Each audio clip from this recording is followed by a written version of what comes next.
Opa, e aí, tudo bom? Olha, eu acho que tem uma coisa importante, assim.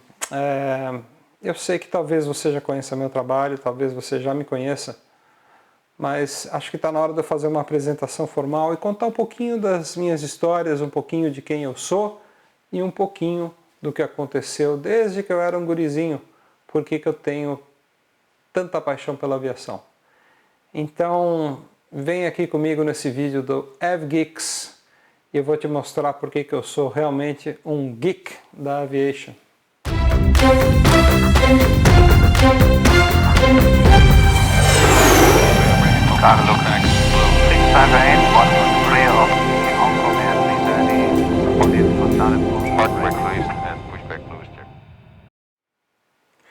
Opa, e aí, beleza? Então, deixa aquele like bonitinho pra gente aí, importante, é o combustível pra gente voar cada vez mais alto.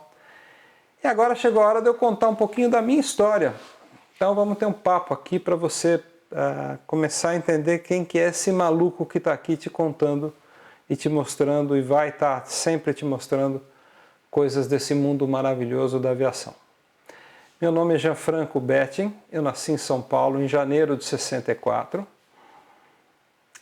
Graças a Deus sou palmeirense, desde criancinha, porque eu nasci numa família de origem italiana por parte de mãe e alemã por parte de pai. Meu pai era um jornalista, chamava Joelmir Betting, e ele faleceu em 2012. E meu irmão é o Mauro Betting, que talvez você conheça, que é um conhecido, respeitado comentarista de futebol. Naquela casa acho que só deu maluco, assim. Eu não sei o que meu pai ou minha mãe pôs no café, porque só tem doido. Meu pai era doido por economia, doido pelo que ele fazia, trabalhava 20 horas por dia. Meu irmão também é um tremendo do maluco naquilo que ele faz. Ele tem uma paixão avassaladora por futebol. Ele estuda futebol às 24 horas do dia. Você liga para ele às 11 horas da noite, ou ele está gravando um programa, ou ele está estudando, lendo um livro, documentando, ele faz fichas sobre futebol. E esse nível de maluquice passou para mim também. As primeiras palavras que eu falei na vida foram Varig, Varig, Varig. Pois é, meu pai conta essa história. Ele estava guiando o Fusquinha da família, a gente tinha um Fusquinha verde, e a gente estava passando perto do aeroporto de Congonhas, isso em 1965, eu tinha um pouquinho mais de um ano, passou um avião por cima da gente, e eu meti a carinha na janela e falei, Varig, Varig, Varig, Varig. Meu pai olhou e falou, ué, esse moleque tá falando? Minha mãe achou graça e tal. E não tem muita explicação. Assim, eu sempre digo que aviação não é profissão, aviação é vocação. Não é a gente que escolhe, não. Eu podia fazer alguma escolha em relação à aviação com um ano? Claro que não. Foi a aviação que me escolheu. É o contrário, é vocação. É a aviação que te puxa, que te chama, que te traz para dentro e nunca mais te larga. Eu já tentei largar. Eu trabalhei em companhia aérea, saí e no dia que eu saí do meu primeiro emprego em companhia aérea, eu me senti a pessoa mais miserável do mundo. Foi muito ruim. Mas antes disso, vamos falar um pouquinho da minha infância. Eu tive uma infância normal, como a maioria das crianças do bairro onde eu nasci, Ipiranga. E meu pai era um duro quando conheceu minha mãe, assim, era um cara que tinha 5 empregos e ganhava super mal. Ele dava um duro tão grande que para economizar ele dormia debaixo da escrivaninha onde ele trabalhava no jornal como revisor.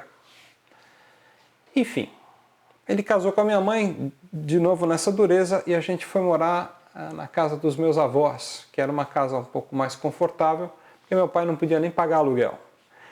E a minha infância foi assim, foi uma infância de muita, não vou dizer de dureza, assim, a gente nunca passou fome, mas não tinha nenhuma folga, assim, não tinha nenhum excesso, não tinha absolutamente nada que pudesse hoje ser encarado como um luxo. Férias, por exemplo, era não ir para a escola e ficar em casa, não tinha viajar, não tinha grana, nem pensar. Então eu que já era fascinado por aviões, não pude voar porque não havia dinheiro para voar. Então, o que eu pedia quando fazia aniversário, porque naquela época a gente ganhava presente uma vez só por ano, normalmente o meu pedido de presente era que me levassem a Congonhas. E você está vendo aí umas fotos, justamente do meu aniversário de 4 anos, quando eu fui com os meus pais e meus tios. Inclusive foi a minha tia Cecília que fez essa foto, minha madrinha. Essas fotos foi ela que fez, que ela já era uma jovem aspirante jornalista e ela estava fazendo um curso de fotografia, então ela fez essas fotos que, por sinal, permanecem muito boas, de boa qualidade. E nessas fotos aí eu estou em Congonhas com meu tio, marido dela, o Jusler, que é irmão do meu pai, falecido também. E eles eram pessoas muito queridas e foram pessoas que me ajudaram muito no desenvolvimento do hobby. Na verdade, esse meu tio, o tio Léo, foi a pessoa que ficou mais tempo comigo porque meu pai estava sempre trabalhando. E esse tio Léo, que também trabalhava, ele se dedicava um pouquinho mais a mim, ele estava namorando a minha tia, que também é uma história meio engraçada. A irmã da minha mãe casou com o irmão do meu pai, então eles são tios pelos dois lados. Então, o irmão do meu pai, o Jusler, casou com a Cecília, irmã da minha mãe, Lucila. E o Jusler, que eu chamava de Léo, tio Léo, ele era o cara que me dava a mão e me levava para o aeroporto, ou então ele fazia uma coisa que eu adorava. Ele chegava do trabalho no final da tarde, olhava para mim e falava, vamos ver avião? E a gente subia, tinha uma espécie de um terracinho, uma varandinha em casa, e a gente subia lá e ficava esperando o avião passar, né? Porque dependendo da rota do dia, alguns aviões passavam em cima de casa, assim.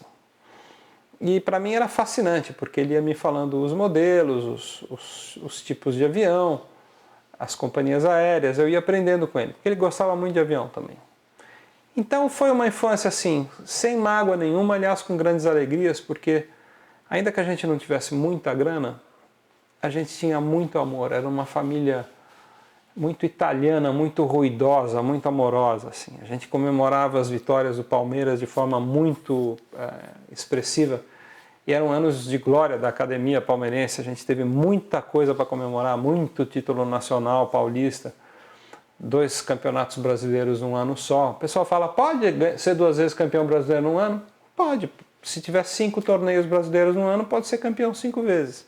Se tivesse tido 7 torneios brasileiros naquele ano de 68, o Palmeiras teria ganho 7, porque era realmente o melhor time do Brasil. Então, esse negócio de reclamar que o Palmeiras foi campeão 2 vezes no mesmo ano, é choradeira, é mimimi. Tá? Bom, voltemos. Enfim, então foi uma infância muito bacana, torcendo pro Palmeiras, vendo o Palmeiras ganhar de tudo e de todos, já curtindo muito futebol. Meu pai sempre teve uma paixão por futebol muito grande, mas a aviação já tinha pego na veia. Em 71, meu pai começou, no final, começo dos anos 70, 69, 70, a carreira do meu pai começou a ir melhor. Ele começou a fazer o primeiro programa dele na televisão, foi o primeiro jornalista econômico a fazer um programa na televisão, o primeiro comentarista econômico a fazer um programa dedicado à economia na TV brasileira, na extinta TV Gazeta. E aí as coisas foram melhorando para o lado dele, assim. Ele foi começando a ganhar um pouquinho mais de grana e com isso a gente teve condição de mudar para a nossa própria casa. E essa mudança foi para uma casa no bairro do Ibirapuera. E algumas das primeiras memórias que eu tenho, logo depois que a gente mudou, são justamente o Concorde passando em cima de casa, porque em 71 o Concorde visitou o Brasil. E ele passou por cima da cidade de São Paulo, bem alto. E eu lembro de olhar para ele passando assim, não dá para dizer que é outro, né? Aquele formato maravilhoso, aquele triângulo, né? Eu lembro de ter visto ele passar assim, em 71 eu tinha apenas 7 aninhos, né? Eu olhei e vi e falei, um dia eu vou voar nele, um dia eu vou voar no Concorde. Então foi um momento inesquecível. E nessa casa lá do bairro do Ibirapuera, que era bem mais próxima a Congonhas, logo depois, nos anos seguintes, 72, 73, uma coisa me marcou muito, que foi ter visto o último voo de um samurai. Eu não sei se vocês sabem ou lembram, mas teve um acidente fatal com um YS-11 Samurai da VASP, operando um voo de ponte aérea. Ele saiu no finalzinho da tarde, comecinho da noite de São Paulo e chocou-se contra a serra. A tripulação cometeu erros de navegação, o avião saiu da rota e ele bateu na Serra de Petrópolis, no Rio de Janeiro. E eu vi esse avião. Esse avião passou em cima da minha casa e naquela época a VASP colocava prefixos e matrículas gigantes, né, nas asas. E deu para ver perfeitamente ele fazendo a curva em cima de casa e eu vendo a matrícula Sierra Mike India, SMI.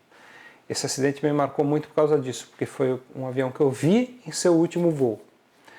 Como me marcou também nessa época uma coisa que seria definitiva na minha vida, que seria as cores da Transbrasil, seria algo absolutamente incrível e que mudaria completamente minha visão estética do mundo, que foi quando a Transbrasil começou a pintar os aviões com cores, saindo daquele padrão branco com faixinha azul.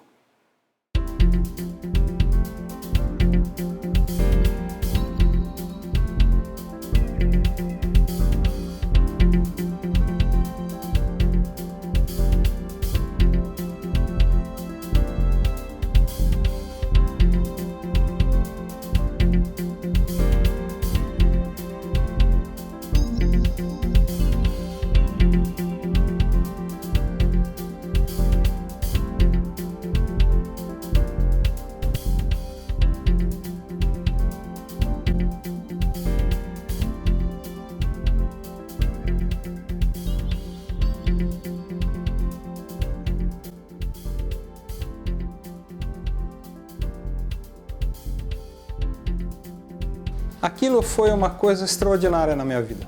Mudou completamente minha percepção de cor, minha percepção estética, para falar bem a verdade. Eu nunca mais fui o mesmo. Eu comecei a admirar profundamente aquela companhia que tinha a ousadia de pintar os aviões de forma colorida, como por exemplo a gente pode ver aqui, né? Então, o que é isso aqui, aliás? É um livro que eu escrevi sobre a Transbrasil, que eu recomendo. Ele está à venda na Betting Books, é um dos livros, acho que eu escrevi 15 livros, né? Vou falar sobre isso. Mas esse talvez seja o livro que eu mais caprichei. E aqui eu conto um pouquinho dessa história dos aviões coloridos, assim. Foi uma coisa bem extraordinária que a Transbrasil fez e que mudou minha vida para sempre, porque eu falei, puxa, pintar aviões com cor, né?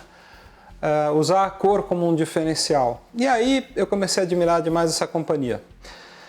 Logo depois que ela fez isso, né, eu tive a sorte de conhecer o fundador da empresa, Omar Fontana. E conhecê-lo foi algo extraordinário para mim, foi algo que mudou minha vida para sempre. Eu tinha 9, 10 anos de idade, mais ou menos, e no dia que eu conheci ele, ele já me levou, já me pegou pela mão, literalmente.